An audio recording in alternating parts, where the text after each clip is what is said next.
Welcome back to the most professional StarCraft 2 with our first Grand Finalist, the former world champion Zerg in the blue, the Executioner. It's Rogue, facing off against one of the best Protoss players in the world in the red. We have the Executor. Classic. A best of 7 Protoss versus Zerg Grand Finals to determine the champion of the GSL Season 2 of 2025 and who's going to take home the largest chunk of over $30,000. And without further ado, I'd like to ask you to smash that like button and maybe even subscribe. How we got to the algorithm. And Jimmy, what are we at? Yes, Rogue. 1,652 likes on this video, on this cast. And I'll cast another one. And I'll probably do it anyways, because I don't know what else I do with my life. But thank you for watching. Hopefully, you've had a good day so far. And hopefully it's about to get just a little bit better. As one of the most interesting possible matchups, there are not too many other players who have such a different philosophy on the game. Classic, the ultimate late game specialist. He is the Golden Armada. He will tech directly to Mothership if possible. And, well, you have to make a few allowances along the way, especially against a player like Rogue, who is an aficionado of timing attacks, a master of momentum, a Zerg rusher on frequent occasion. It doesn't matter how he wins, it matters how he does. Okay, you don't get the nickname the Executioner because people are big fans of how you go about your business. All right. When he's won GSL in the past, and it's been quite a while. In fact, I think it's been over 10 years since Classic won. It was Heart of the Swarm, 2014? Oh, wow. Ooh, let's not dwell on that. But both these players, for the first time in a long time, back in the finals, and one of them guaranteed to win. The Adepts just shade in, will get immediately killed by the Queens and Zerglings. Some of you will die, but that's a sacrifice I'm willing to make, says Classic. He kills 3 drones, but he just gives away the Adepts. Was it worth it? And that's a conscious decision. You don't send those Adepts in without clearly committing. There's not much else going on at the moment. So, hamstringing the Zerg economy early on is usually, well, that's most of the early game goal. Between the Oracles and the Depths, just the constant poking and prodding. But that wasn't that was just a big stab. And then he gave up. He got 3 drones. Rogue still in an awkward spot economically. But that's just kind of the Zerg early game in general. Classic is the late game specialist. He doesn't shy away from it. In fact, when I say the late game specialist, I mean the late game specialist. His most recent match, at least high profile, against Cyril, well known for his late game strength, where Classic went toe-to-toe with him in one of the most dramatic series I have ever seen. And you know what? I recommend, if you got the time, to go watch it first and maybe come back here afterwards. Welcome back. Did you enjoy those 2.5 hours? Yes. And for those of you who decided to stay here, well, that should give you an idea of how late game, or that was a best of 5, not a 7, by the way. Maybe the longest series since Heart of the Swarm host. Best of 5. There were games that were 2.5 hours back in those dark days. We've moved on a bit. Wow, Templar Archives on the way. What I'm trying to say is that Classic is going to try to build the Golden Armada, the Death Bulk, the almost unstoppable Protoss army, and Rogue is going to do everything he can to stop that from happening. Brenda, what's going on?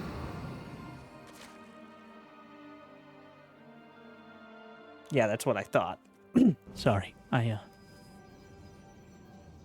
blacked out for Storm on the way. He's trying to have his cake and eat it too, which is an impressive feat for a Protoss without a mouth, but there's like a handful of units on the field. He's getting Storm, Blink, +1. All the fixins here, and Rogue shows no intention of attacking, instead expanding aggressively on his side of the map. A 4th and a 5th hatchery coming up as the lair finishes. Not a particularly quick one, as he's focused so much on building up the drone count. Hydralisk Den is on the way. Overlord speed already. Overseer as well. Looks like Rogue opening up some alternative opportunities. Doesn't guarantee Overlord drop, but rarely do you invest in Overlord speed too early, unless you want to do something with it.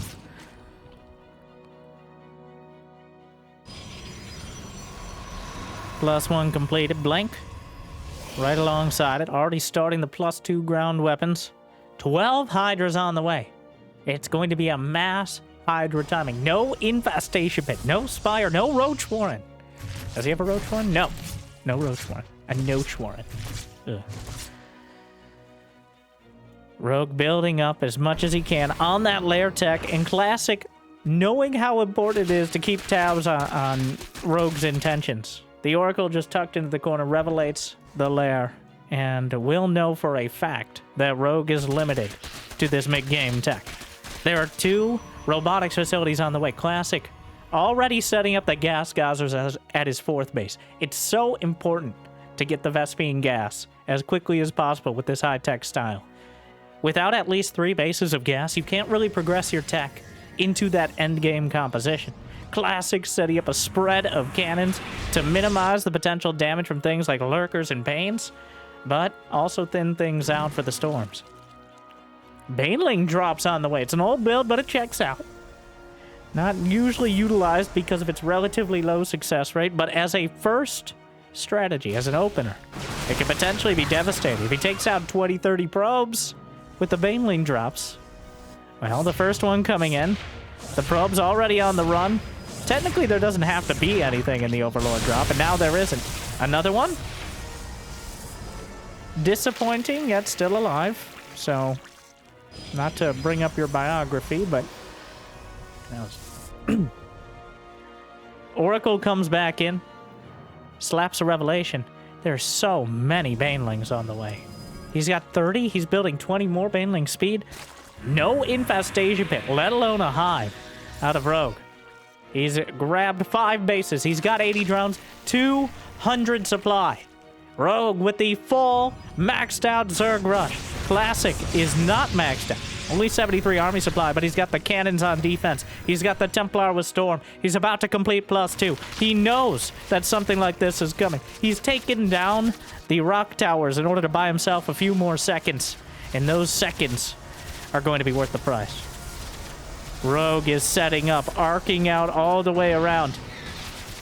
Infestation pit is on the way just in case this goes sideways. But 50 Banelings, 20 Hydras, and nearly 100 Zerglings. The Storm's thinning things out on the front line, withering the Banelings down to nearly none as they get into the mineral line. The cannons are holding as well. The Archon's holding the front, and the overwhelming power of the Protoss is enough to keep the Zerg at bay for now.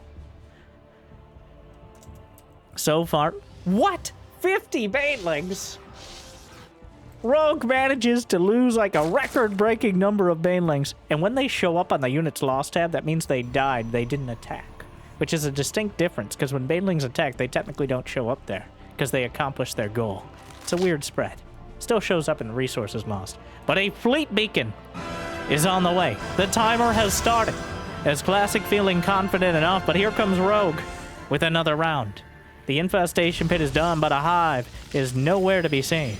The cannons are coming back online, but the defenses have not yet been rebuilt. The Banelings are rolling in again. The probes have to retreat. The Storm's thinning out the northern side. Down the center, another one, but he's forced all the way back from the base. The Hydras are streaming into the gap. The Banelings boxing out for the rest.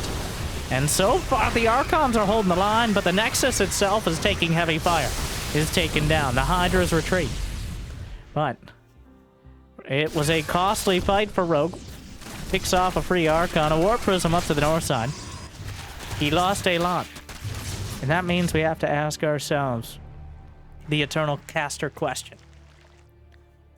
Have you liked and subscribed? And at what cost? Was it worth it? He's lost double the resources so far. 85 Banelings. But only 1 Hydra. An impressive feat. That almost seems wrong. How did he only manage to lose one Hydra in the scheme of all this? Well, keeping most of those valuable units alive. The Banelings were born to die, and if they do so, even to Storm, that means the rest can continue doing damage. But Classic is at 180 supply. He's barely lost any of his economy. Yes, the 4th base isn't mining, but it was such a costly fight for Rogue to attack in again and again. And Classic has been building a better army each time. He's adding Immortals, more Templar. He's kept the Archons intact, and he's getting +2 shields, alongside +3 Protoss ground weapons. Another wave, another 50+ Banelings for Rogue as he comes in for round 3. Here we go. The north side, Storms. The Stalker's getting a little bit tied up, caught out in front of the Archons. Banelings roll through most of the defenses, barriers triggered on the Immortals, but the Templar moving forward. An energy recharge mid-fight, and still plenty of energy for Storm. Very notably, no Hive. Without it, no Lurkers. Well, technically you can get Lurkers without Hive, but it's just kind of sad. Without the range and the quick burrow. Contaminate. The Overseer going to spot all this, but there's a Mothership on the way. Overseer's taken out. Actually supply blocking Rogue. 17 more Banelings. He's lost 136 Banelings in 13 minutes. And counting. 35 more. Rogue will have one more wave before that late game tech kicks in. One more wave before Classic's death ball really comes together. One opportunity. Will he capture it? Or he let it slip? The Warp Prism. Zealots to the north, bringing some of Rogue's forces back. And the Storm's thinning out the Banes before they can get too close. Another set. Templar taken down alongside it, but Rogue, not a terrible trade. He's still only lost 2 Hydralisks, which is worthy of note. And that's why I noted it. That War Prism straight a little bit too close. The Hydra's popping out of the sky, giving an opportunity to potentially counterattack with all his forces. Classic 166 supply, including... Oh, he started 2 carriers, canceled them, and started the Tempest. So, a conscious decision to go for Tempest instead. An interesting choice. Storms across the front. So far, the Hydra streaming through behind, trying to exhaust the Storm. Picks off another Archon. Storm as the Hydra's wade through it. Several more Banelings taken out as well. Classic struggling to move out past this base, but the Mothership may help out.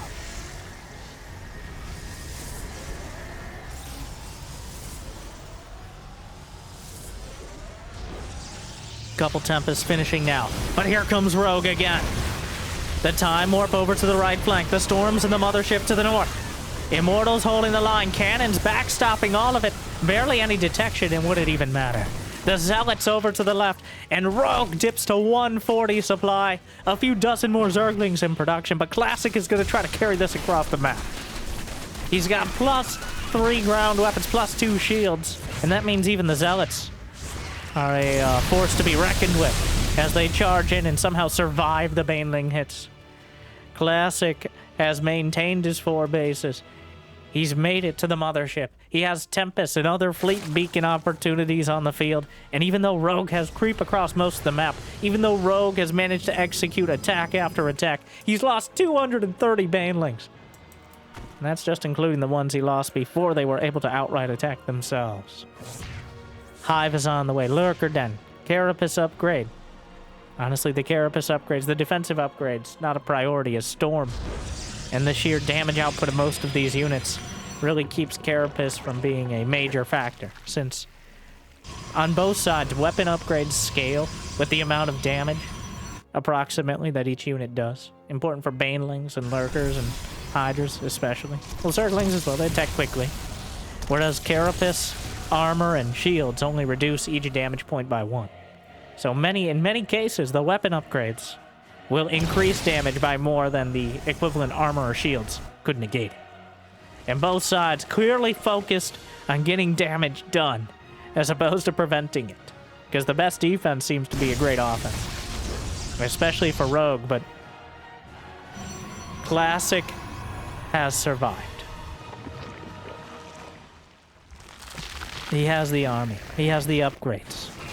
8 Lurkers on the way. 10 Spore Crawlers in production. Rogue has begrudgingly yet wholeheartedly embraced the late game Turtle Zerg. 17 lurk. Whenever he does something, he doesn't think small. All right. Another wave of cannons. Hey guys, remember when Tassadar crashed that carrier into the ground to beat the Zerg? You guys should try that. Have we tried? I mean, we should try. Hello? I don't... Carriers being added into the composition. I think that's a great choice at this stage of the game. They're not a poor man's unit, but Classic has access to 3-4 bases of mining, even though the main base is drying up. If you wait until the end game to try to build carriers, you can end up nickel and diming yourself at 15 minerals apiece on an interceptor into bankruptcy. But for now, a little late on that storm, but energy recharge, the backstop of cannons. Rogue has +1 flyer attack on the way. Corruptors will very likely be necessary. Momentum has swung back towards Classic. He has the army to beat. No Zerg loves being in a scenario against this, but Rogue has a huge economy. He has most of the tech. He's actually a little supply blocked awkwardly, but a entire checkerboard of lurkers will slice through. Trying to move forward, but he underestimated the amount of lurkers. He probably saw the first few at the front, thought, okay, and then the other 12 showed up. Meanwhile, Rogue, cutting through on the left side of the center base, storms on the front line, softening up both the Hydras, the Lurkers, and the Hydras. Oh my. The Vipers, the Lurkers, and the Hydras. I think I said that. 10, 11 Corruptors on the way, as Classic surgically dismantles with the laser scalpel of Protoss that base to the north. Vipers dragging more energy out. Nidus in the main, but there's a preemptive cannon. Recalls back to the center. Rogue backs off before Classic can crush those lurkers on their own. Classic with 2,000 minerals, 1,200 gas in the bank. Rogue struggling to give back to 200 supply. He exhausted so many resources. He's lost nearly twice as much, though still kind of close on the gas. Hydra's looking for an opportunity. No Hydra lunge. The Corruptors, maybe? But the Archons underneath. He really needs to pick apart the army. It's almost impossible to fight this directly. But if you can either wipe out the Templar or the Archons on the ground or isolate them, and then use the Corruptors to sweep through the... What was... Hey. This is awkward. What is reality? I don't... Changelings meeting not so changeling. The Zealots slicing through. +3 shields is complete. The armor upgrade is now being filled in for either side. Tectonic destabilizers not quite done yet. The Vipers wiped out. Feedback almost popping 2 of them. Only 1 of them with energy left. Another Nidus at that 3 o'clock position. The Lurker slicing through. Putting a timer on the base, doing a surprising amount. Storm softens up a lot of the Corruptors, but he's able to pick off a Tempest. And the Lurkers may actually take out the center base, and if Classic's mining is limited, it becomes easier to eventually grind down the army. But between the Revelations and the Tempest, there's quite a timer in general on this. Rogue managing to grab the late game army you need to deal with it. Brood Lords may be something you should consider as well, but Classic struggling to maneuver forward. The sheer amount of lurkers is making things very difficult. The speed strips there, making sure he doesn't move too quickly forward. But Classic still has that Tempest Mothership army. He doesn't have so much in the bank, he can just kind of throw it away lackadaisically, but he is banking a lot of gas and minerals. Ooh, a couple more Templar, Immortals, and almost an Archon taken out. As Rogue starting to drag things back just a little bit at a time. He kills the Nexus and all the cannons. He's expanded to the bottom left corner. He's building up those late game upgrades. Got some tactical Niduses out there just for repositioning the army. Up to 16 Corruptors against 5 Tempests, 3 Carriers. Classic, careful not to overcommit to the air army and make it vulnerable. Oh, no, no, no, no, no, no, no, the Archons! Oh, my! Oh, it's a disaster! Oh, and he lost the Overlords, too! Every single Corruptor wiped out in a tsunami of splash damage. He stacked them up, not paying attention for a split second, in the most important second of the game. Yanking in the Carriers and Tempests, but he doesn't have the Corruptors. He doesn't even have the Overseers really anymore. Classic forced to back off. 17 Overlords drain the rest of Rogue's bank. Oh no. Oh no. Was Rogue in a position to win the game? No. But he had clawed and dragged and harpoon-tongued his way back into a decent position. And then the Archons annihilated the Corruptors. Rogue caught slightly out of position, and there's no recovering from that. It's an absolute unmitigated disaster. A stark, dramatic, and excruciating demonstration of how quickly things can go wrong. And wrong they did go. Classic opens things up with a decisive victory after a tumultuous mid-game. And that brings us into game number 2 on Tokuma.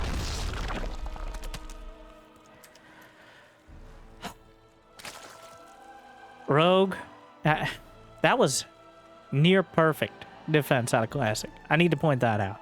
It is not easy to defend literally hundreds of Banelings and come out ahead. Usually you need to do a bunch of damage to Zerg and just kind of grind them down. He killed 3-4 drones with the Oracles and Adepts, and he traded the Adepts to do it. So Classic did not really slow down Rogue's economy. Rogue could max out with 200 supply, and he kept getting damage done with the Hydras and Lynx. The transition into Hive was on the later side. I wouldn't say it was late, but it wasn't enough. Classic gained the momentum back there.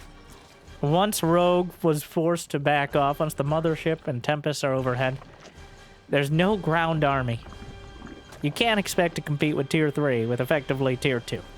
Not as time goes on, not with storms and a defensive position. The fact that Rogue actually managed to drag it back that far is a testament to his skill and his tenacity. Yes, he clearly didn't want to, but he knew what he had to do. Rogue is the actual villain that Dark has always pretended to be. Dark, unfortunately, not here. I assume he would be, as the rank 1 player in the world, according to Dark, easily winning these series, but has his obligatory military service and couldn't participate in GSL this year, so. But Rogue has always been the player willing to do what it takes. Shameless builds, one-sided. The player who he won the World Championship and then said Zerg was OP. Back in the day when infested Terrans existed, yes, the best Zerg unit was a Terran unit, but still. No Terrans here. Mm-hmm. So.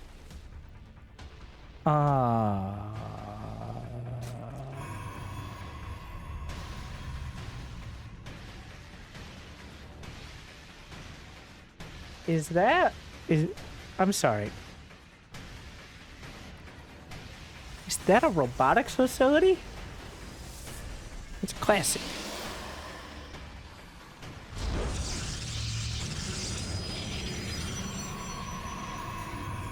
A robotics facility first. There is no way this is a macro play, right? This has to be some sort of obscene cheese. A robotics facility is just well accepted to be worse than the Twilight, or especially the Stargate. A warp prism first. And he's got a sentry. He did have a sentry. He's building a sentry. So far, Rogue, he has no vision. There's no reason to expect, if he sees the sentry, that's a giveaway. You can't afford a sentry while going Stargate. But, recharges it. Are you gonna sell it? The timing is 3:45. That's when the Oracle comes out. Classic is baiting the hook here. He's trying to sell. The Oracle has spotted the Zerglings run the other way. The Adept, oh, I'm totally taking a third, bro. He's building an Immortal. He's getting a Prism. This is all in. He stopped at 32 probes. The Oracle really trying to sell the idea that he's 100% totally just trying to take a third greedily here. He needs to make sure the Oracle doesn't die or doesn't time out when... Is he actually going to build the base? There's no way he doesn't cancel that, right? Spots the Overlord. Okay. And then flies off into the sunset, never to be seen again. But so far, Spore Crawlers in production. More Queens. There's nothing here saying that Rogue has any idea this is coming. Oh, a Zergling is going to spot it. But did he actually see it? Oh, he caught a glimpse, but he could have thought that was an Oracle. He didn't look at it. He saw a dot. But he didn't look at it to know it was a prism. Where are you going? But slow Zealots are walking out. That has to be a little bit of an alarm bell. The base is canceled. More alarm bells. Sound the alarms. Oh, no. And he's juggling over to a quicker rush distance. The Oracle will... I mean, the Overlord will... Actually, there's nothing to take out the Overlord besides a single tickle beam from the sentry. And everyone!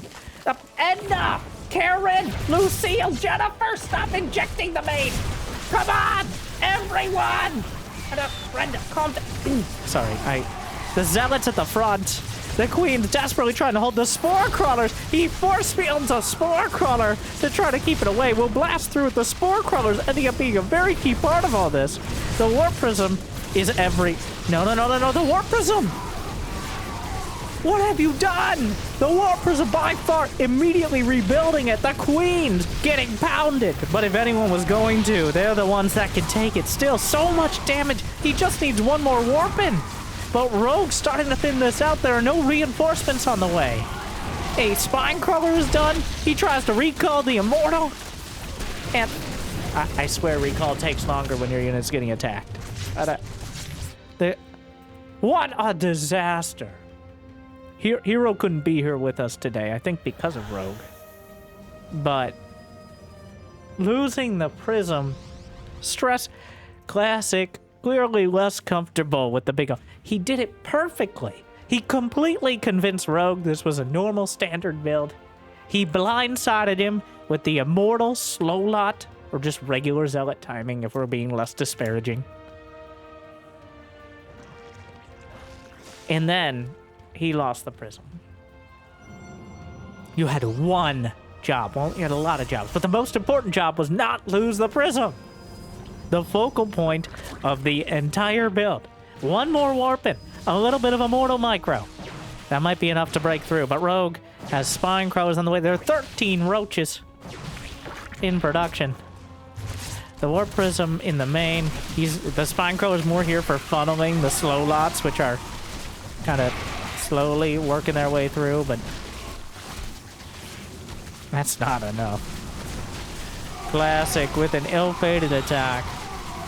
It had a lot of potential, but Rogue strikes back. He's on the board, and we're all tied up. 1-1. What a disaster. One job. Once again, reductionist, but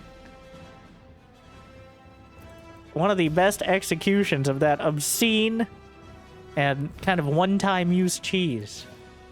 But he stumbled at the finish line. Just completely face-planted before he could bring it home. All he had to do was keep the Prism alive. Now, Classic had no easy way of knowing. He had no easy way of knowing how much Rogue, how early Rogue had realized it was coming. But there were not enough Roaches out there. So clearly he was trying to get the damage done quick. That is definitely a build that does not age well. Oh no, you can't lose the Prism.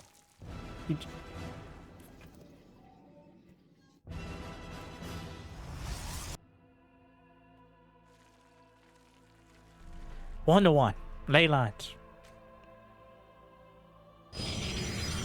Checking for any probes at the front. You know what I appreciate about Classic? His architectural design. One of my many pet peeves. I've had 15 years to come up with them, but Protoss players who keep slapping the pylon as part of the wall and leaving a whole angle of attack for later on. Technically, if you wall off with the pylon, you can do it with the pylon, the cyber core, the gateway. But no real Zerg attack nowadays is relying on hitting before you can get a second gate. Okay? The existence of the Oracle with energy recharge, the ability to slap 100 extra energy into that Oracle, it makes it almost impossible to do any sort of all-in that isn't 100% fully committed or involving queens. So going for the quick wall and leaving some vulnerabilities later on just isn't worth it, in my humble and modest opinion. But Classic, gonna have a gate over here, plenty of space to funnel Zerglings in. I do appreciate that attention to detail and making sure he has his defenses as solid as possible. Especially against someone like Rogue, who... Oh, the drones. Just a bit of a breakdown there. Classic. Meant to select one, select it all. We've all been there. Both these players, aging, as we all are. Sorry, I apologize for bringing that up, but both of them have completed their military service, obligatory military service, and returned to playing, which the exceptions kind of prove the rule. A whole lot of players have attempted it, but only a few have continued to find success after. And for many players, from what I understand, it's not like you can't play. You just can't play in tournaments. So many people choose to do something where you can probably, at least on weekends, or some even can effectively work from home. Depending on what there are a lot of administrative jobs, what I understand. But you just can't play in tournaments. But there's a lot of players who've tried to come back and play. Tasia, Parting, Innovation, TY, Stats, but have not found a lot of success. It's the players who, some of the few players who have come back and actually found it only recently, after years of kind of working back up to it. Rogue and Classic, two of them. Hero. Beyond is a notable one as well. Though it feels like Beyond has been the same skill level ever since he won the World Championship, including after his military service. Unfortunately, other players have kind of moved up, but Beyond was already so good that he maintains that near... he's always top 10, so...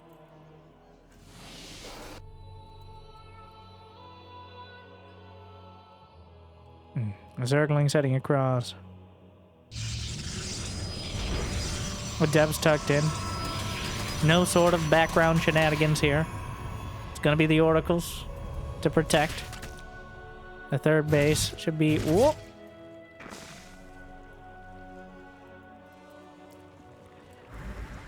Oracle. Stasis attempted. Mandatory work break, and the Queens caught between all this. No creep to the third base. He decided to take the linear third instead of the triangle third, like Classic has done on the other side. Interesting. Twilight and Forge on the way. +1 melee for Rogue. Really leaning on those Lings and Banes. Lings and Banes. Higher risk, higher reward. Actually, he's got a Roach one on the way. But focusing on the melee upgrades, it takes a huge percentage of your larva and your economy to maintain the sheer amount of Lings and Banes you need to compete with the Protoss army. But if you can make it work, they can get a lot more done than Roaches can in many scenarios. Roaches are just not as quick. They're not as punishing if they slip by into useful scenarios. It's just they're more reliable. The sort of range of potential outcomes is narrowed. But sometimes that's not what you need. Zerglings trying to sneak by. Classic chrono boosting probes. The Oracles still getting chased, but might be able to pick off one. No, the setup is Classic, so good at setting things up perfectly. The Sim City of Protoss. It feels like the further we get into the game, the more the decisions he made early become clear. Like the reasoning behind them and why he placed his buildings there. I'm sure he's got it mapped out to like pretty much 4 bases at least. And then there's a philosophy behind it. The placement of the cannons. You have your little tucked in. It slightly denies mining, but putting the shield battery at the back here actually blocks mining less than when you put something like a cannon at the front. But Classic just trying to make as many choke points as possible. It's better to reduce your mining by about 5% and keep everything mining at 100% rather than lose half your probes to banelings like Rogue is sending in right now. Storm is on the way, but it's not done yet. The Zerglings. Archon will merge, but get kind of shoved out of the way. The probes manage to escape. The cannon finishes, gets a shot off, immediately dies. The Archon tucked in by the pylon will be surrounded and killed. The probes, 9 probes dead so far. But Classic still maintaining a pretty healthy count. Great Warpin's gonna try to save the base. The Oracles have plenty of energy left and Blink completes. Rogue, he kills 10 probes. He took out at least 1 Archon. We can look at the counter. Some Adepts, basic defenses, but that was a big commitment before he had very many drones. He's only at 56 against 60 probes despite killing 10. That's the risk-reward of Ling Bane. He wanted to either kill a lot of probes or the Nexus. He killed an okay amount of probes and not the Nexus. So, still a lot of Zerglings threatening. Classic not going to be able to take a 4th base for quite a bit now. He might try, but I doubt he's going to complete it with this many Zerglings on the field. So that's what Rogue will have to settle for. Nexus begins. Rogue up to 75 drones. He's getting not just a 4th, but a 5th hatchery. +1 ranged attack. Baneling speed. Hydra range. Bringing up that mid-game lair timing. The Queen going to be a no. Somehow both Oracles survive for now, but the Spore Crawler is a bit optimistic. A Stasis. Zerglings try to sneak in. Not gonna have it. Go into the whatever massive plasma line or whatever there. Somehow they fly above it. Northern base. You know what? Looks like it'll come together. Classic now has plenty of Templar. Their fancy capes, and even more important, their energy.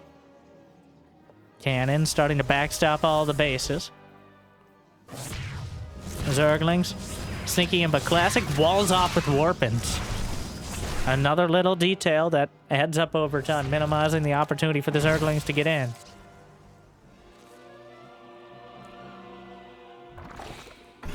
Oracle slapping a revelation, and here we go again. The Hive Tracker. Okay. HiveTracker.com. Oracle keeps coming in, slaps a revelation. Nope, no Hive. So Hydra Ling Bane it is. Another wave defense. Almost a Zerg Wars, one of the more fun arcade games, in my opinion. But here we go. Infestation Pit is on the way, but Rogue clearly intending on trying to break at least the 4th base location.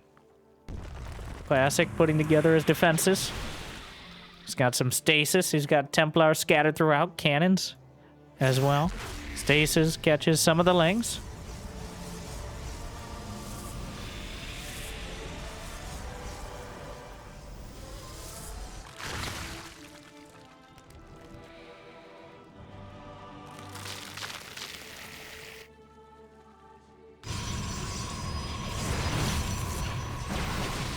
And here we go.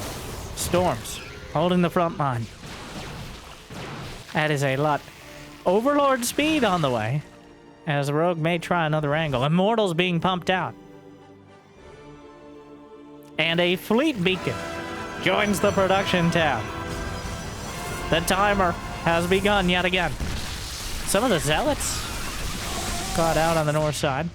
Overlord, not a dropper lord though. You can tell by the way it is.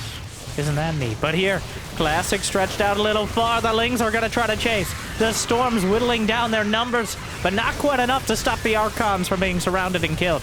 Banelings continue to roll through. Cannons crumbling under the assault.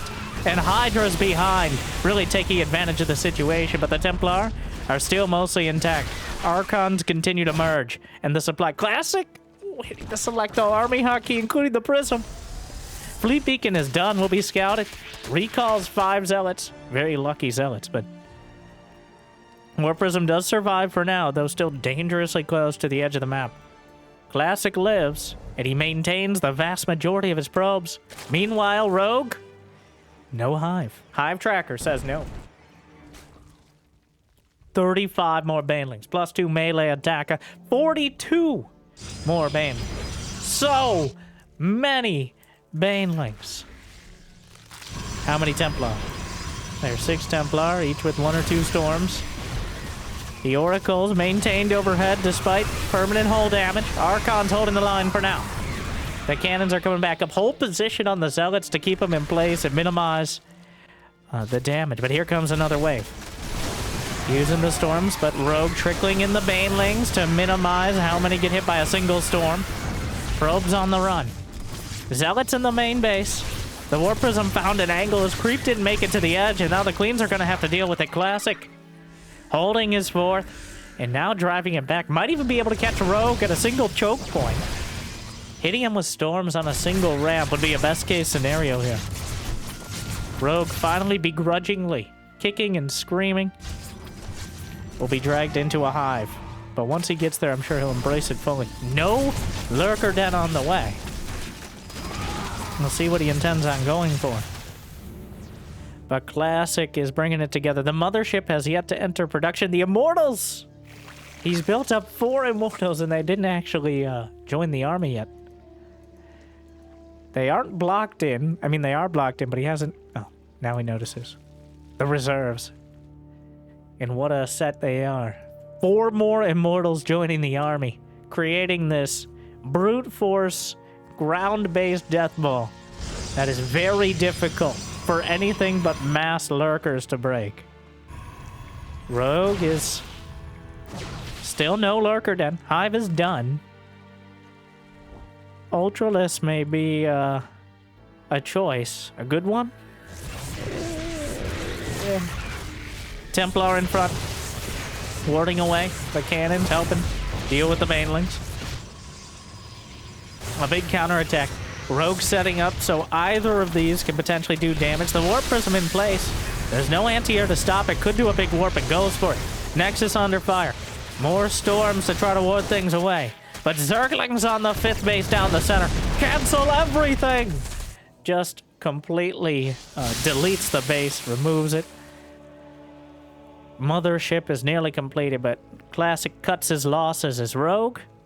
Looking for options. 25 more Banelings on the way. Oh no, the Spore Crawler! He's going to finish the Zealots, but lose the Prism to a Spore. A rough day for Prisms, but still serving its purpose of continually dragging the army back. Spire's on the way. Adrenal Glands, Burrow, Hydra Lunge, +2 ranged attack, +1 Carapace. But the Mothership is completed. Tempests are in production. Immortals and Archons are already on the field, and the Templar are building energy. The ones that aren't already maxed on it. Classic has the army he wants, and he has the army he needs, and he has the army that he deserves. Rogue, again, is working with 200 supply, with an army that, to fight what Classic has, needs probably 50 more of it. Very simply, he's going to lose every heads-up fight against this. The question is how hard and how fast he can rebuild. Now, here we go.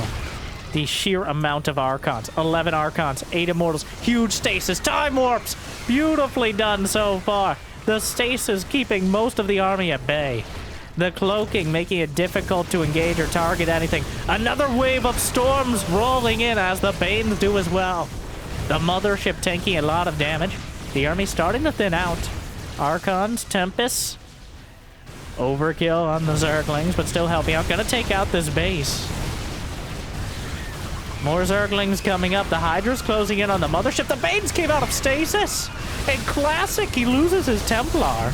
I think he may have forgotten about those Banelings. 11 drones died with the base, but Rogue still in a pretty difficult situation. He managed to whittle down the army, but he did not break it.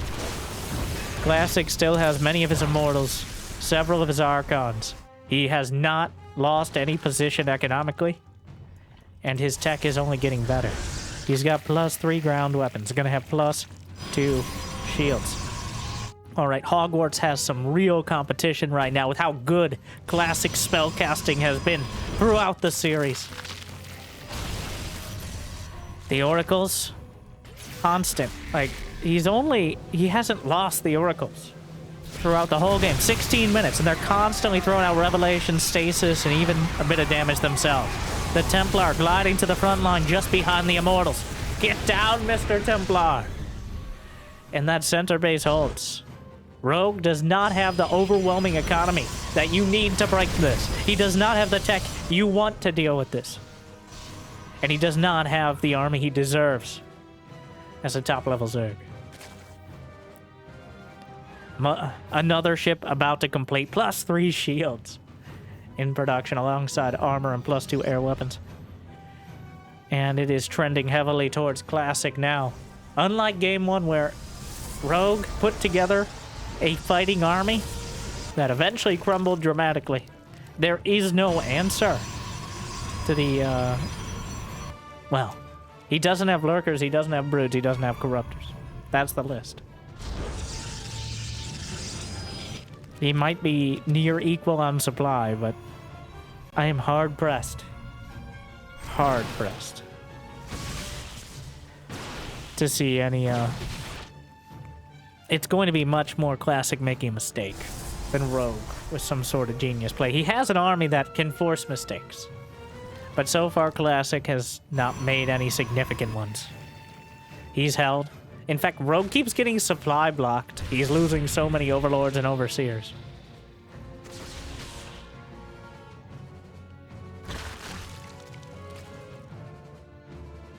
Another Prism headed out, but Classic calmly, methodically, grabbing more and more bases. He's lost 10,000 less resources. A similar amount of gas, which is kind of relevant. Rogue has been mining from a lot of the map, but losing so much, it's barely made a difference. And now, oh my, just taking up the entire width of the middle. Quite a choke point there. A Tempest overhead kind of forcing the issue. Some Stasis trying to box out. More Storms. Stasis triggered on a single Hydra. But Classic, he knows he has the advantage. He has a great position there. He's not really obligated to move much further forward. The Warp Prism in the main will split the difference. The Zealots will force some units back or force Rogue forward. Either way, Classic can take advantage of it.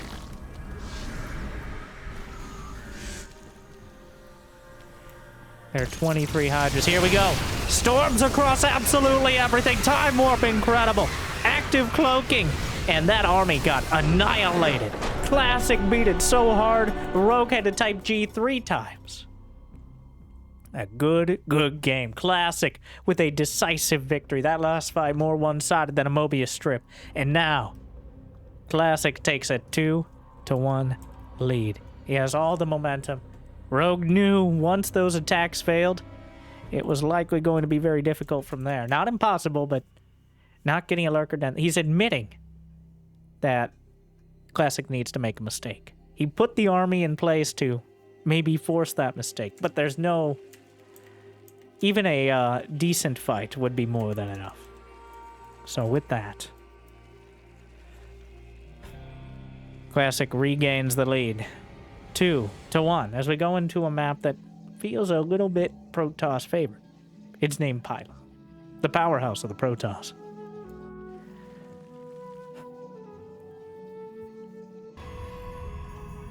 So many Banelings. Already, I think, more Banelings than I've seen in most series this year. Zerg's reluctant to use such massive amounts of Banes as they cut so far into your economy. I think Rogue is almost making it work. Partially because he's not pretending like he's going anywhere else. The end goal is Banelings. They are not a means to an end. They're a mean end themselves. So, dramatic, yet necessary. And thank you, by the way, to GSL. It's already been a great series. I was a little surprised to see these two as the finalists. But they both have their unique style that is clearly clashing here, making for great games so far. And thank you to you for liking and subscribing, and for the commitment. And since we have our standard macro start, I can have a little meta discussion. And I want to talk about clickbait. All right? It is that weekly moment to talk about clickbait and why it's necessary. And also Bronze League Heroes, we're going to tie it in. Okay. So very simply, YouTube looks at your channel and says, you have some amazing, tasty, delectable apples. People keep coming, and they keep eating your apples. All right? You have a new apple, or you pretend to, they check that out. But when they eat the same apple every day, they're less likely to enjoy those apples. And you tried oranges, and people didn't like the... So, for those who don't know, Bronze League Heroes has not ended. In fact, you might notice, if you look back just a month or two, usually that's about the... There was Bronze League Heroes. The video may have half the views of any surrounding it. And that's because YouTube very simply... it's a little bit of a suffering from success situation, as it just doesn't show it to people nearly as much. And very simply, there aren't as many Bronze League Heroes. The simple threshold of needing to know how to send a replay in to winterreplays@gmail.com, not anywhere else, only there, already puts you at a certain level, unfortunately. Unlike Age of Empires or Beyond All Reason, you can't watch this is one of the only failings of the StarCraft replay system, in my opinion, is you can't watch literally new players. Players who would never have the technical expertise nor motivation to send in replays. And the sheer amount of players that are actually new, playing against new players, truly embodying that Bronze League Heroes experience, vanishingly small. And very simply, YouTube can tell that most people aren't interested, or at least pretend to be. So we'll still have it, but it's kind of like how instead of titling something Rogue tries to fight Classic's late-game Protoss and struggles GSL Finals, it'll be something like Incredible Timing Attack in StarCraft 2 you should watch. Because very simply it works. All right, now, a lot of you may, if not before, may now enjoy... Ooh, why is there no spore? Hey, I'm trying to do meta discussion. You're supposed to have a spore. Okay, thank you. Many of you may know Rogue and Classic in the GSL Finals, but there are at least a few people out there who haven't played before in a while. And trying to appeal to the same people who understand the words and acronyms that apply does not bring in new or old people, really. And unfortunately, a necessary evil. Not even an evil. An insane new clickbait strategy. And 5 drones dead. Rogue, you're dropping the ball here. I expected at least another minute. But let me... It works. Every single video, the harder the clickbait, the more new subscribers, the more new viewers, the more YouTube promotes my other videos. If a video doesn't do very well, then YouTube starts thinking maybe people don't want apples anymore. And it's noticeable. Both the bottom line and the long term.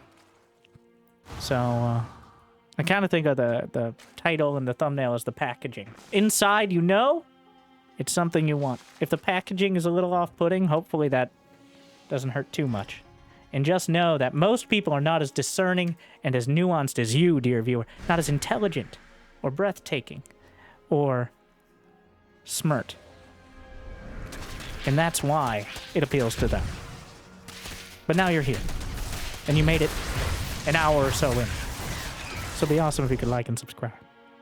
And I'm done pontificating as the Zerglings get 3 probe kills, but the Shady Bunch is coming in. Just completely commits with the Adepts. Gonna be using the Spore Crawler a little bit against the drones. The Queens. Well, get off my creep! They killed 5 drones, but my babies! I know. Sorry, I am knocked out for a moment. But Rogue down 4 workers. Does he even have a lair? Yes. Hydra Den's on the way. Classic holding. But with an Oracle overhead and a Stalker in the... Whoa, whoa, whoa, whoa, whoa, whoa, whoa! Classic! No! What have you done? The Templar going to be ripped to shreds. The Zerglings in the main. +1 melee attack, completing at a fortuitous time. You had one job. Hold position on the Stalker. Hero once again taking the wheel and trying to drive Classic off a cliff. What have you done? 5 probes dead. A whole bunch of mining lost. He lost a Templar. He lost several Stalkers. He lost any chance of putting pressure on with Blink and +1. Classic. With the most simple yet common mistake. One, not reinventing doors. It's a Protoss problem in general.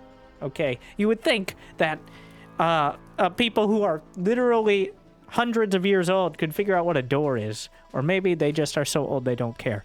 I don't know. Either way.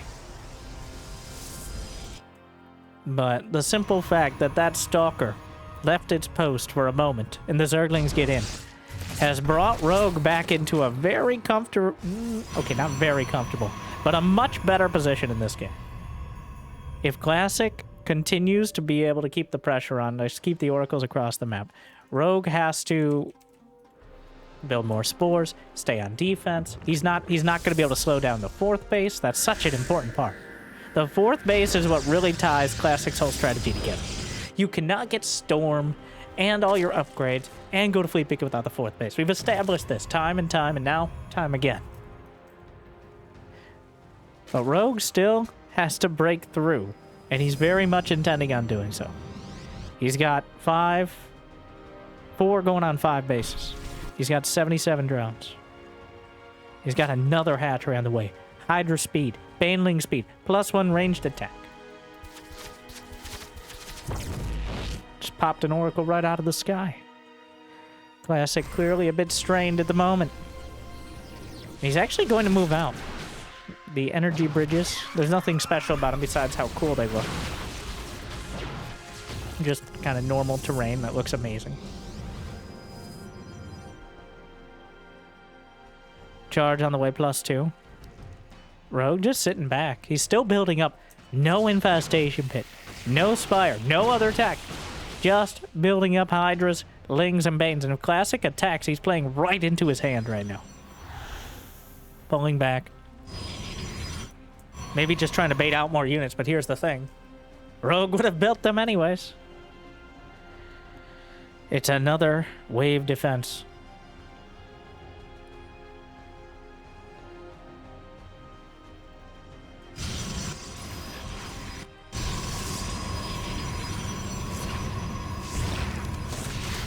Zerglings. Banelings coming in from both sides. Zerglings kind of overrunning, and the probes meandering around. Gonna lose 7 of them. Maybe target down some more. Classic on the other side of the map. The Zerglings, this isn't over yet. Meanwhile, the Warp Prism might be taken out, chasing it. And he gets it with Zealots inside. A huge pickoff. He will lose the base to the left side. The Storms will soften up some of the Hydras and melt through many of the Zerglings, but it's not enough to stop Rogue's momentum. Killing that Warp Prism was another step in the process. Classic, he doesn't have a mothership on the way. He's building Immortals, but he's in a very precarious position, and 18 more Banelings joining the 28 on the field, rolling towards the 4. Classic's army has not yet made it home to defend. The probes on the run, but they have nowhere to go. The Banelings will chase them down. 7 of them taken out immediately. The Stalker's gonna try to match it, but the Nexus falls easily. Rogue rolling through with the Bane, some of them saved by the Stasis. The Storms on top of the Stalkers in order to ward away the rest. The Templar have still enough energy to be competitive, but there's no other units. Just the Stalkers, a couple of Mortals popping out, but Rogue continues rolling through towards the third. The Storms are nearly exhausted, some Templar dying to the Banes. He's targeting him down with the additional Zerglings, gets on top, and the entire army has been completely cut down. Rogue takes his small advantage and rips it open into a potential outright victory, and we're all tied up 2-2. Rogue slipped the Zerglings in, and Classic could not scramble back. A decisive victory for Rogue after a series of tough games. Even the one he ended up winning. This is the first game it really felt like Rogue really grabbed the initiative. On Tokamak, I think there was a good chance that Classic wins that if he keeps the Warp Prism alive. But here, no. A decisive victory for Rogue. And we're all tied up 2-2. These two so evenly matched in such different ways. What a series.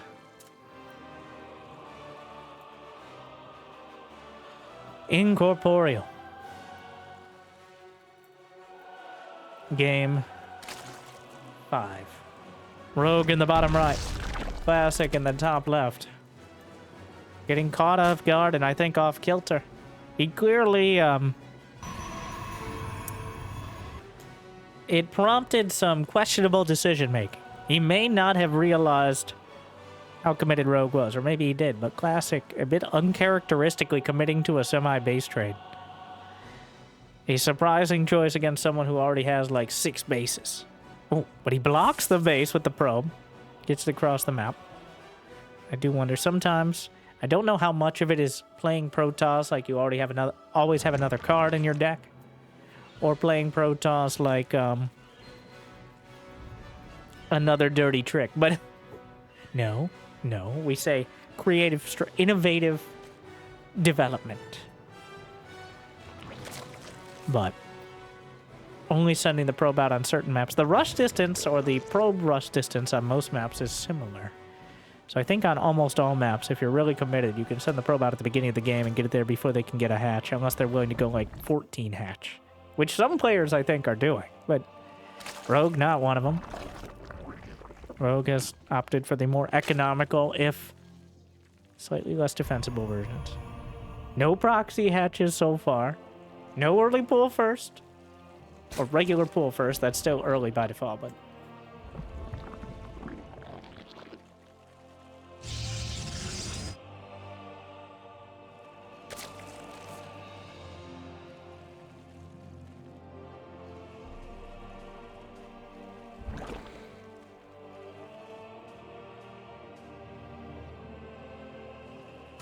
Third base. Drone nibbling on the probe. Letting it know it's not wanted here. Probe has never been wanted anywhere. That's part of why they're so angry. Not an excuse. Zerglings popping out.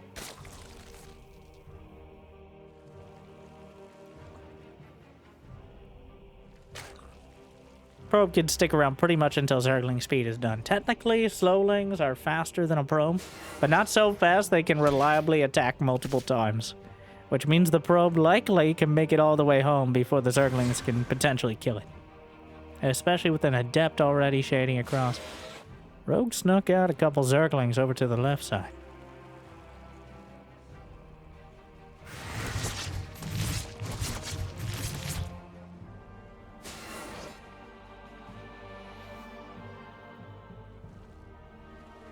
See? Huh. Second Adept comes straight across the map. Probe made it home. The Zerglings are spotted. But the Adept, not going to be able to stop them. They will get in and see this is the most standard possible thing. It is an Oracle on the way, but... knowing is more than half the battle. In the very off chance, Classic has already shown he's willing to do other strategies. Like a Robo. Who does a Robo bit? It almost worked. But,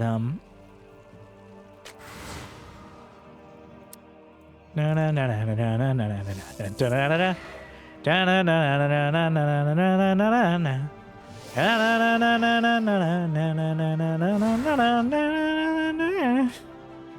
Zergling, still in the main. Might even be able to check the second unit out of the Stargate. See if miracles are on the agenda. Or if he sticks with just the one. Interesting Classic has not done any Void Ray. Done Phoenix. Just Oracles into whatever Fleet Beacon unit. Finally! Oh! Didn't quite let regen. Too slow even for the Zerglings. The Evolution Chamber completed. +1 melee already in production. And yet again, Rogue going to be leaning heavily on the Zerglings. And very likely the Banelings. I'm willing to commit to that at this point. Oracle, incredibly optimistic it's going to finish a stasis. The Queens, on the other hand, very happy to drive it back.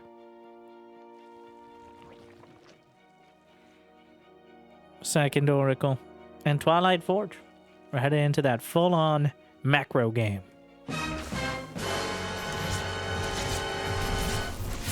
But there's no Spore, which means 3 kills. The Oracle, though. Get off my creep. Good job, Susan. That's just like I say it. We're identical twins. Yes, but I was born first. Is that better? Sorry. I am backed out for... Zerglings try to dart in. Secondary Oracle backing up to defend. 4 Adepts just kind of shade in. Not sure how many are going to be able to shade out. More Zerglings coming back. Almost certainly going to be a cancel. What are you... Okay. Classic with a pretty intense amount of commitment to the Adepts in this series so far. Willing to sacrifice them for just a couple drone kills. The drones, or the Zerglings, already 40 of them out there. Templar Archives on the way yet again. Using the Oracles as cover before Lair Tech can ever kick in. And that's not hard to do, considering Rogue hasn't even started a Lair yet. 12 Banelings on the way. Obviously, well before Storm even has a dream of completing. The Templar Archives isn't even done yet. Archons, of course, helpful against Lings and Banes. But, Storm begins. But absolutely no vision of this. A Templar, and he gets an Archon merge. It actually creates something of a recall. No, not there! Oh no, he tried to recall the probes away, but from the frying pan directly into the fire. Oh, what a disaster! Classic! That backfired harder than it... Wow. It was an inspired move with a devastating result. And the Zerglings are in the natural as well. Who's locked in here with who? How are their Zerglings locked into the base? 27 probes dead. It's an absolute disaster for Classic. He may never financially recover from this. 30 probes dead. Recall automatically targets the nearest base with energy. Classic didn't micro it to his natural, which means he recalled his probes from where they were not safe, but at least safer, directly into the Zerglings and Banes. On top of that, he'll just lose the Nexus. He had to spend extra time cleaning up the Zerglings in the main and the natural. In Classic, he still has a decent amount of probes. He has technically Storm. He has Oracles, some Stalkers. And if Rogue had 25 drones, he might have a dream. Rogue has a few more. He's got 55 at the moment. And counting.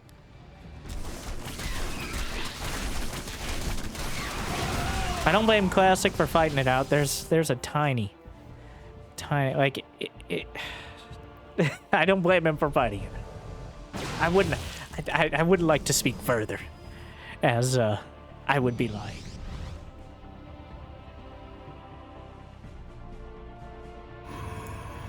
Unfortunately, though, Rogue covering his bases. Classic's gonna supply block himself by taking down his own pylon in order to unlock his base. Has to build more pylons just to build units. 13 Hydralisk on the way. We got the range +1.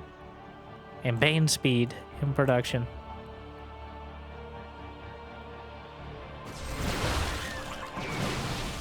No. No. The Zerglings still threatening. There's 66 of them on the map. 69 drones. Very nice economy considering Classic is just now retaking his third. A devastating timing. I can't get over that recall. Ooh. Oracle knocked out of the sky. Technically scouted the Hydras in the most painful and useless way possible. Templar gathering with energy recharge, enough for some storms, but he's gonna need a hurricane to deal with this. That spread. I can't believe it's not butter. A full surround preset as Rogue ready to move in from every side. Wrapping around the back, the storm, but the stasis saves the Zerglings. He storms on top of his own army. Doesn't get an Archon merge. Doesn't have anything left to fall back to. Rogue goes to match point. A decisive victory. He overruns the field. He completely crushes the third. Classic. Getting a little bit too greedy this time around. I think Rogue has figured it out. You cannot... You can't just go storm. I mean, you can. But you need to make sure that if the Oracles are in position, maybe you can get away with it. But they were not, and he could not. Rogue, the Executioner, just slices through, completely guts the economy. And the rest was just a long death animation, really. Rogue 1 game away from his first GSL... What is it? Is this a cannon rush? From his first GSL championship in over half a decade. We're on Torches, and no, everyone's getting weird. Okay? Torches are one of our most creative maps in the pool. There's gold bases all over the place, gold mineral walls, close air distance Zerg rocks. And Classic is not walling his natural. He's anticipating Rogue will do something weird. He's right. I don't know. Did he scout the mineral wall? He's about to. Will he scout for the base? Yes, but there's no base there. Wait, what? Rogue will take a gold base in the center of the map, because why not? A split gold base. I love how both sides can technically access it. And a forge is on the way as Classic contemplates a cannon rush. And then uncontemplates it. I'm not sure what he saw. He didn't see anything. Just cancels the forge. He's only now going to get into the main. He will see the spawning pool timing, which will give away there is clearly a hatchery somewhere. Oh, come on, Rogue. I'm not saying he's a gold digger. But he has now acquired all of the gold bases on the map. Classic has yet to figure out exactly what's going on, but he knows shenanigans are afoot. And those weird Zerg feet.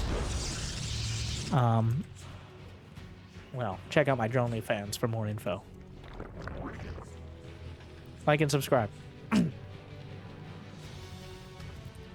Classic. Alright, looking around. The probe has yet to find it. An incredibly weird start.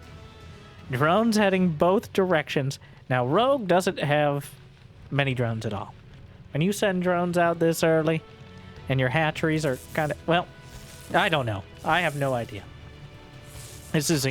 I've never seen this scenario before. Because Classic, I'm not sure what he was intending on doing. With the wall-in being on the high ground. That's almost always aggressive intentions. But then he saw Rogue wasn't expanding to a normal location, so he kind of backed off into an expansion himself. And now there's Zerglings in his base. Pylon walls, and now that keeps the Zerglings out with the probes, but there's not enough Zerglings to really contend with the Adepts. So they should be cleaned up, but the Adepts have to stay at home. There's a Stargate now building an Oracle. Adept gonna deal with the Zerglings chewing on the door. door, well, wall. Pylon is cancelled. Rogue is building 8 more lings. And both gold bases are very difficult to defend against oracles and adepts. So I'm not surprised to see Rogue going for a more... He's building 3 spores and 8 lings, which means he only has 23 drones. Yes, the gold base mining 7 per trip instead of 5. 40% more income. But he has more than 40% less drones. Sure. Figure that one out.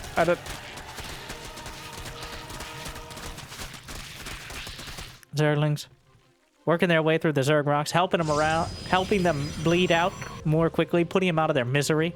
Because Zerg buildings, when dehydrated off of creep, just slowly die, much like all of us. You can't heal them on creep. They just die. They just stall out and don't continue dying. They can still be taken down normally. 8 minutes is the usual counter, unless a few Zerglings start working on it. Adept Glaives. The obligatory Adept Glaives game. At least once per series. Rogue now mining through the gold mineral wall. If he can get Zerglings in this way, but a pylon is spotting for it. The spylon in place. The Adepts covered by the oracles. Ooh, this is going to be incredibly annoying to deal with. The Adepts sneaking. And all the way into the main. Another stasis will be tricky, but this buys a few more seconds. Oracles overhead. Rogue cannot afford to lose any drones. And he's already down 2. But the Zerglings will grab a few more of the Adepts. All this well before Glaives. But Rogue has to manage 3 separate bases of economy. Defend all the drones from the units literally designed to deal with them. I don't think that's... Even though it looks like a gap, I don't think there's a gap there. It's a little of a... It's definitely... Yeah, it's a wall. Okay. And even if it wasn't... That is the tightest choke point. Oracle sharking around 6 banelings on the way. More Adepts coming out. Correctly anticipating the follow-up of even more Adepts. Oracle's recharged. Overlord wandering in. Gonna spot the robotics facility. The Oracles. Stasis. One drone gets a mandatory work break, and the Adepts shading across the map. The Zerglings and Banelings. Honestly, it's not going to get much better than this. The Zerglings with a full wrapper on the Adepts with nowhere to go as the Banelings crash in. And a great trade for Rogue, as good as it was ever going to get. He just rips through every single Adept and has still a lot of Zerglings left over. But now comes the awkward part. How do you translate this? Well, he has to deny the third. The Oracles come back in. There's a Roach Horn on the way. But how do you translate this into damage? I don't think you can. On this map, he hard walls off with a gate. There's sentries behind. You cannot break through that wall. And the mineral wall is actually one of the hardest to deal with. Classic. Looks like he's going to go through himself. He can control the choke point then. With the sentries behind, that's... Immortals and sentries and Adepts, oh my. What a composition. There are 62 Zerglings on the field with +1 melee attack yet again for Rogue. Really leaning on the Zerglings, and they've carried him this far. But it's going to be very hard to slip through and disrupt Classic's economy this game. He abandons the gold base, retreats to his natchery. This will be likely a freebie. Classic just decides to let the hard wall complete. I think that's the right call. No reason to have another angle of attack opened up when you can just focus on one. Force fields on the roaches as they pop out of the eggs, which seems a bit gratuitous. But also very effective. Stasis catches the majority of the Zerglings, denies any opportunity to cancel the third Nexus. In Classic, there's another gold base. I think he's aware. The Zerg rocks are out of their misery. Finally bleed out, dissipate.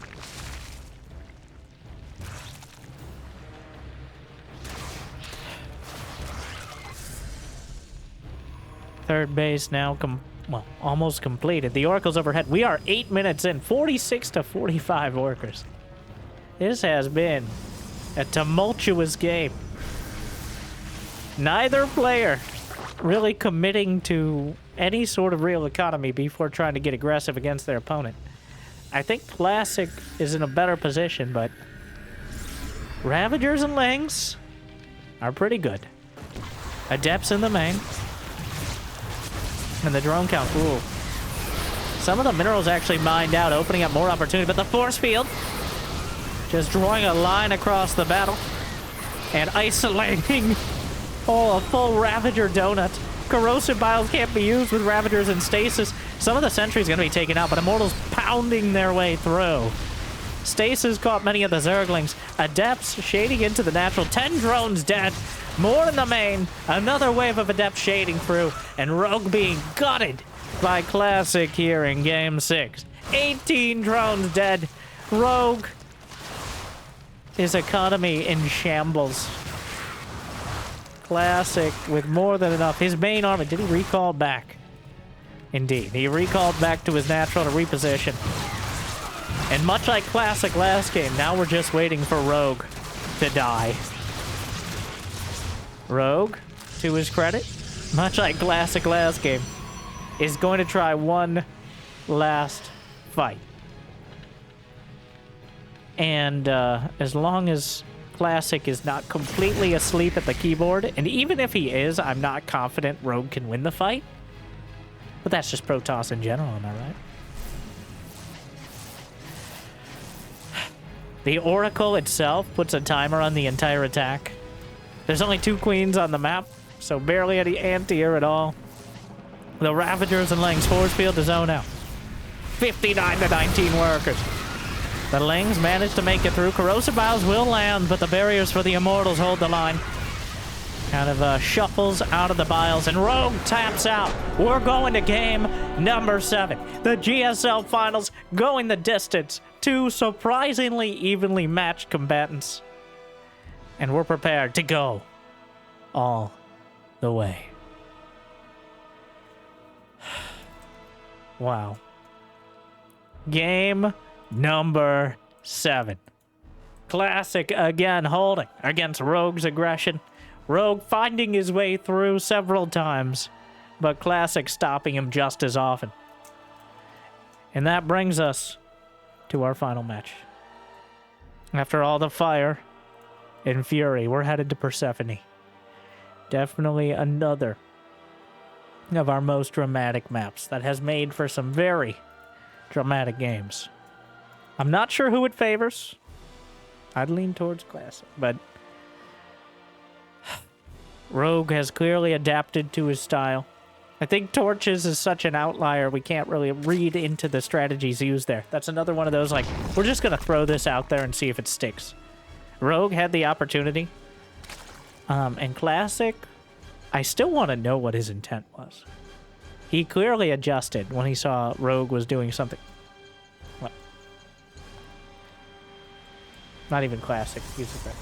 There's a pylon indicator. You know what? I'm giving Classic the benefit of the doubt on the wall off. Alright, Classic walls off like a solid, stable Protoss, whereas most other Protoss wall off like weird edgelords. Then again, like, that's about 69% of Protoss lore is a bunch of edgelords. Alright, from the darkness I come. It's like, no. No, you can't say that. Why are you wearing a bandana? You don't have a mouth. Stalker. Dark Templar.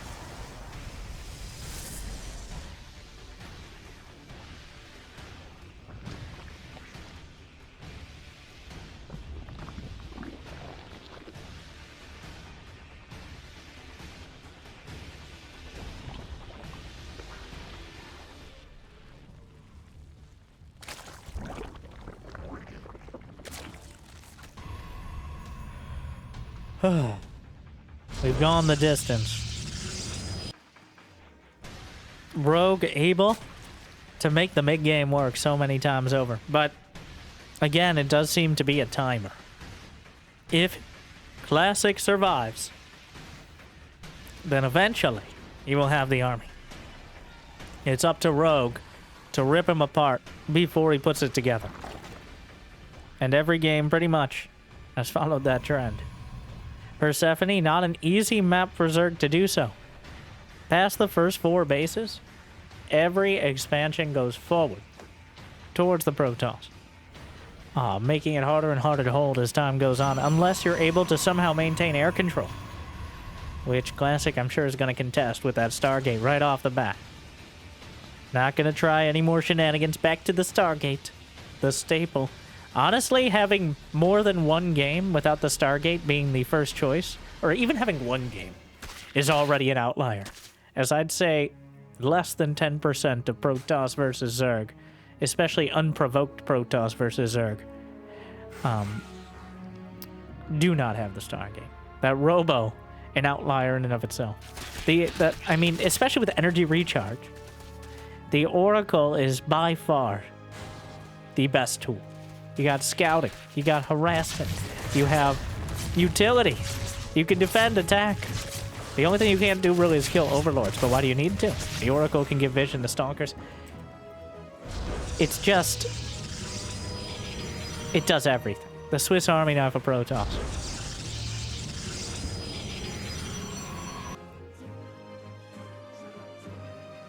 And when you go for anything else, even if you go Sentry first, you don't get nearly that level of utility. Another 100 energy means the Oracle can light up for like 2 minutes straight without needing to worry about energy.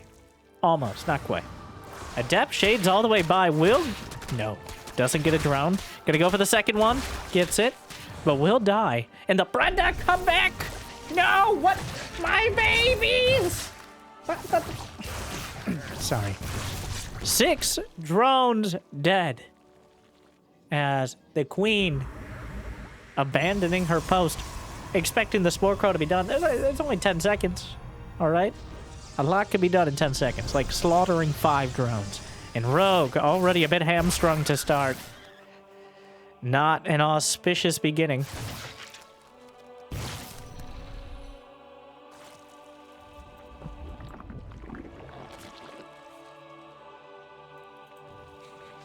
The first 5 to 7 or so minutes of the game are almost entirely focused on that level of pressure.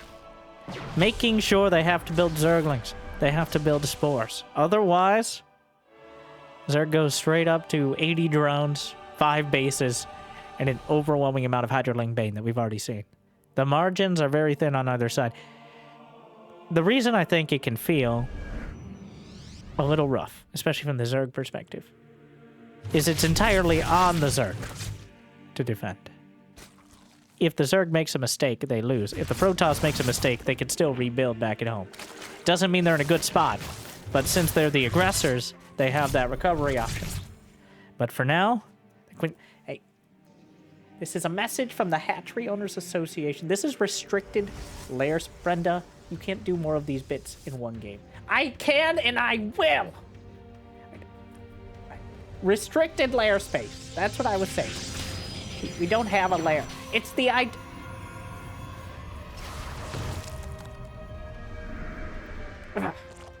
Sorry, I blanked out for a moment. Oh, been a rough series, but constantly deflecting the oracles and adepts. And if you do it very well, you still have to put together an attack yourself. That's the concern. And that's another step of the process. But Classic has done a great job most of the game so far of keeping that pressure on, and continues to do so with even more stasis wards throughout the main base. Rogue at only 60 drones, though 8 more in production. The lair finally completing +1 melee. I want to say every game so far. Maybe missing one. And there's Storm for Classic, rushing once again up the tech tree. Wow. Infestation pit? For Rogue? Right off the bat. Stasis in the main.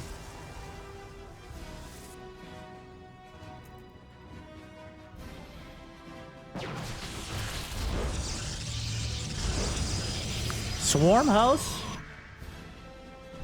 A complete split. Stop right there, criminal scum. The entire group... It's always awkward when the entire group of units is caught by stasis. Because everyone just sits there staring at each other. If it's half the units, you can just kind of cut them down. Ideally, you catch just enough units to easily crush the rest. But catching all of... Yeah, kind of a catch and release situation. Suffering from success. Hive. A 7-minute hive on the way. And the rest of the upper... +2 melee, +1 carapace, overlord speed, burrow, baneling speed, a partridge and a bare tree. I have no idea. No Hydra Den, no lurkers. Ultras? No spires on the way to maybe rush broodlords. Not like that's really a thing, but... Meanwhile, Classic, with his standard fare. Robos. Is that the second robo? No, the first robo, just one. +2 ground weapons in production.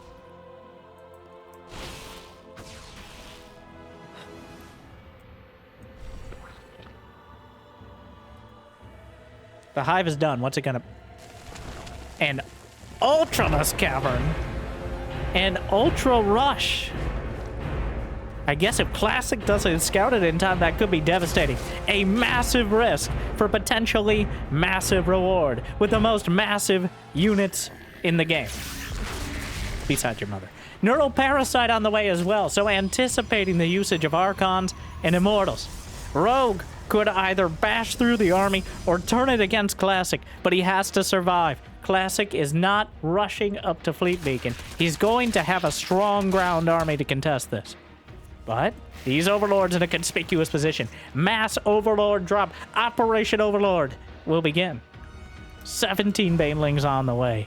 The full spread of strong ground army for Zerg. Adrenal glands as well. I didn't mention that. It's worth mentioning twice. The Oracles, though, may actually spot this. They can't do anything about it, but the Stalkers definitely can. The Overlords are loaded up, headed towards the main, but the Blink Stalkers are in position, potentially able to knock out. Not quite enough to kill one. Gets a second, and almost a third. Recalls to the main, outmaneuvers, but meanwhile, Lings and Banes, Storms thinning him out dramatically. The Banelings will roll through, though. Are there more Storms where that came from? Look at that Sim City. Beautiful. Classic manages to mitigate the vast majority of the damage. I don't know if he lost a single probe. He has not lost any probes. The defense has been perfect. Perfect. 77 Zerglings for 2 Adepts, but it's not over yet. A Fleet Beacon is on the way in the main, and the Zerglings are dropping out, but the Zealots are warped in to defend. 5 Ultralists in production. Classic is headed across the map. He's got the Templar with nearly full energy. More Banelings in production. It all comes down to this. Half a dozen Ultralists on the field. Enough to potentially crush this army. A Spire is on the way behind. He's prepared for the follow-up. The Templar. Banelings, were they in stasis? He rolls through 7 probes. But here come the Ultras out of nowhere. Blindsiding the army. They don't care about the stasis. They barrel right through. They cleave the entire army in twain. And there's not enough. He already used recall. He blinks all the way back to the speed highway, but Classic is crushed and cloven down to 140 supply. The Oracle's trying to get the extra damage done. The Queen's helping to deal with it. There's a healing shrine right there he could use with the Ultras. Rogue! He's going to try to chase this all the way through. The Ultras have ripped open an opportunity, and he's going to try to capture it while he has the time. There are Immortals on the way. +1 air weapons in production, but will he ever? He has no air in production. The Banelings, Stalkers blink in. He boxes out the Ultra. The other one's starting to evaporate. He lost some Immortals, but Classic, he's only lost 8 probes.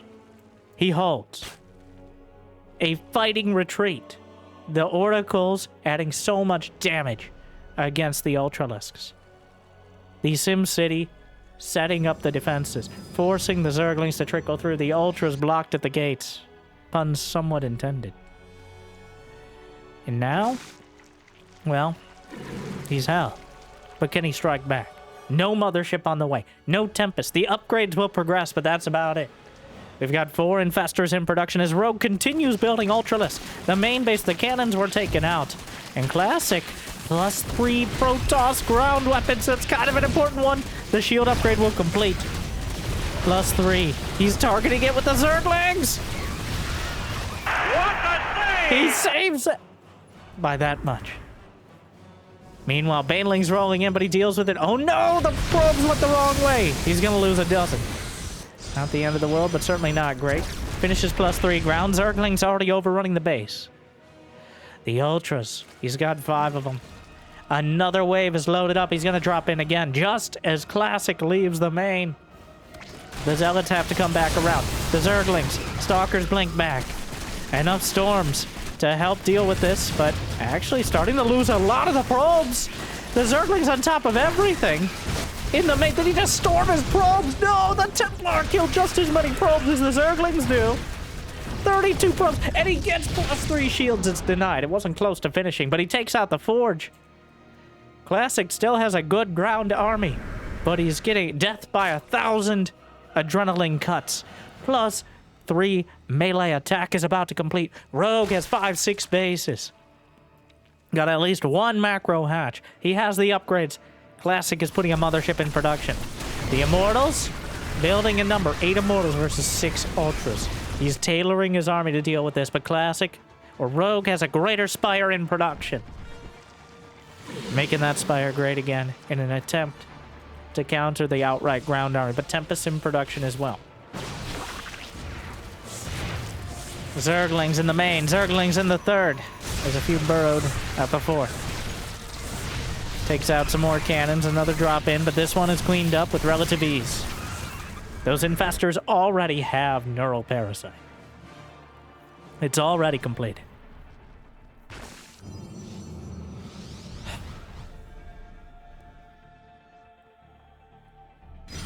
Gold base. Rogue has most of the bases on his side, is going for the half and half gold, and the contested gold base. Nidus Network, Greater Spire on the way, all the late game options as Rogue is actually starting to bank some money while Classic struggles to maintain 200 supply. But despite all the fire and fury, he's still managed to get to that 200. He has the upgrades. It's still a very difficult scenario. The Zealots find the gold. Wow, that's a lot of Immortals. 10 Immortals trundling forward. Are there any Corruptors? 10 Ultras, 12 Infestors. What is this? Easily cleaving through the Zealots. The Zerglings.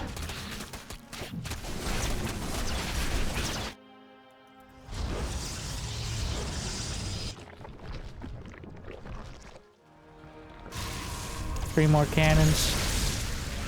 Classic now finally trying to expand out to a 5th base, which is could be difficult. Rogue starting to build up a lot of a bank. That Ultra caught between a rock and a hard place, and more importantly, half a dozen Immortals. Sporecrow is added on 2nd Spire as well. Hatchery taken out over the gold base. But the Ultra's looking for an opportunity, looking for the full surround. But active cloaking, time warp going to be incredibly important in this fight.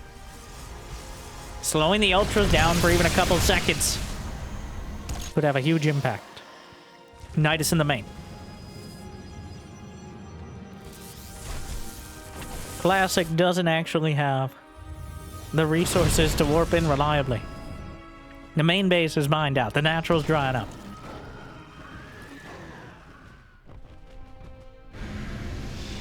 A whole wave of changelings making... He blasts a Stalker! I think... Was he trying to go for his changelings?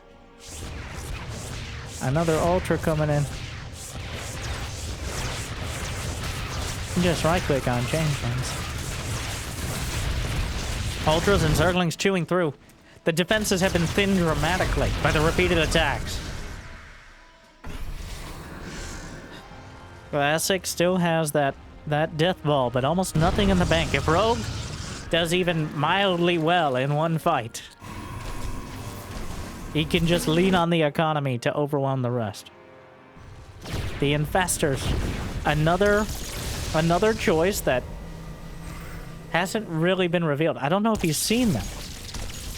A classic, that is, obviously. I would hope Rogue has. Full energy, which means they're vulnerable to feedback. Could get one shot, but the Changeling's coming in again. Just waves of them. The Spore Crawler zoning out. The Zerglings and Ultras again. The Ultra's coming in, trying to surround. Activates the Time Warp. We'll draw it out. Tectonic Destabilizer's on the way, but more Zerglings. Classic seems like he's going to commit. He's just going to go all out with this attack. He's losing. He's already lost his third base. He's committed everything here. There's no going back. Here comes Rogue. He grabs the Archons. Tempest, Fungal over the top. Microbial Shroud on the Ultras, but there's still a lot on the back line. Neural Parasite on half the army, but the other half obliterated the Ultralists, annihilated the Infestors, and completely overpowered the field. That wasn't a fight. That was a massacre. And Rogue cannot even rebuild. He's supply blocked at 127. He's building more Ultras, but how do you stop this? It's rolling across. GG.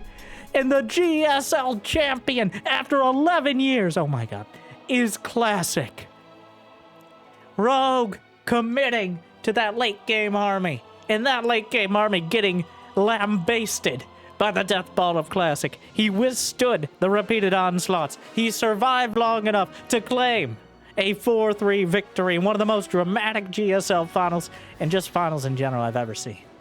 I know I say that on a regular basis, but it still continues to be true. What a game. What a series. What a champion. Classic earning his place among the top players in the game right now, proving it once again. Oh, and I certainly hope you enjoyed. I hope it made your day a little bit better. Thank you to the GSL. Thank you for watching. If you have the means and motivation, it'd be awesome to check out Patreon or YouTube membership, but I hear liking and subscribing is still free, at least for now. Thank you to our Mule Tier patrons bringing in the extra minerals, Big Jig, Devin Door, Kate, Mario, Random Guy, and Suit, and everyone. Go ahead, just still enjoy. Make sure to check out Cyril vs. Classic as well. I think it's Cyril Mass Broodlord strategy, Cyril Game of the Year, one of those silly titles. But otherwise, I hope I made your day a little bit better. I hope to see you next time. Thank you for watching. Good luck, have fun. Stay chill.